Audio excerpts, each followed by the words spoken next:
In this video we'll talk about the OnGridExecute and OnGridInitialize event handlers. The OnGridExecute event fires every time the grid is run. It is fired the first time the grid is run, and it fires every time a callback is made. So that could be when you sort the grid or navigate to a different page, or you do anything that involves an AJAX callback. The OnGridExecute event will fire.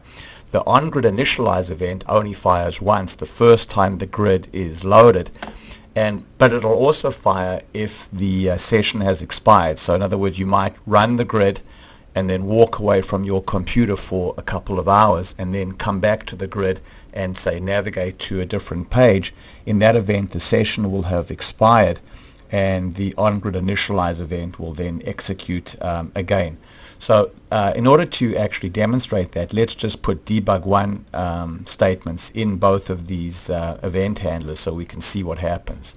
So let's go ahead now and go into working preview, and you can see that right now we've hit the breakpoint inside OnGridExecute. So the OnGridExecute event is firing right now, and now we've hit the next breakpoint inside OnGridInitialize. So you can see that the OnGridExecute fires first, then the OnGridInitialize fires because the grid is now being run for the very first time. So we'll go ahead now and hit run, and then here's our grid over here. Now let's do something that involves an AJAX callback. So I'm going to go here, and hit next to navigate to the next record, and you can see we hit the OnGridExecute event over here. And if I hit run, that's it. We don't hit the OnGridInitialize event because the grid has already been initialized. So now that we understand when these two events are firing, let's talk about why you might want to use these events.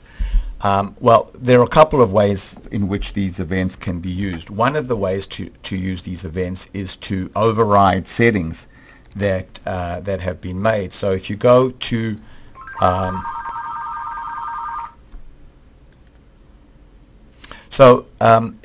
if you look, for example, at the XBasic tab, you can see that there are a lot of properties that this grid component defines, and many of these properties, not all of them, but many of these properties can be set either in the override settings section when you put the grid on an A5W page, or can be set in this event handler over here. So for example, if I go here and set template.rows to 3 and the style name to glass olive, then when we render this event, this grid now, instead of having 10 rows as it previously had, it now only has 3 rows, and we've changed the style to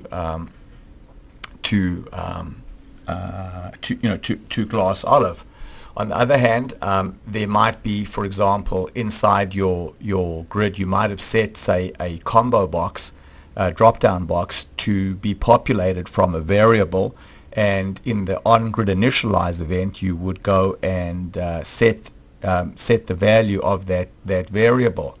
Another example might be you've built a grid on, say, a passive link table, and before you execute the grid you would like to refresh the passive link table.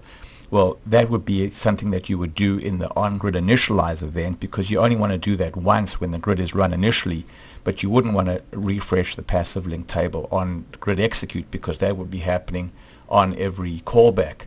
So these two events allow you to override some of the settings that are used in the grid component, and also to compute values that would be used to, say, display to populate drop-down boxes or refresh passive link tables, etc.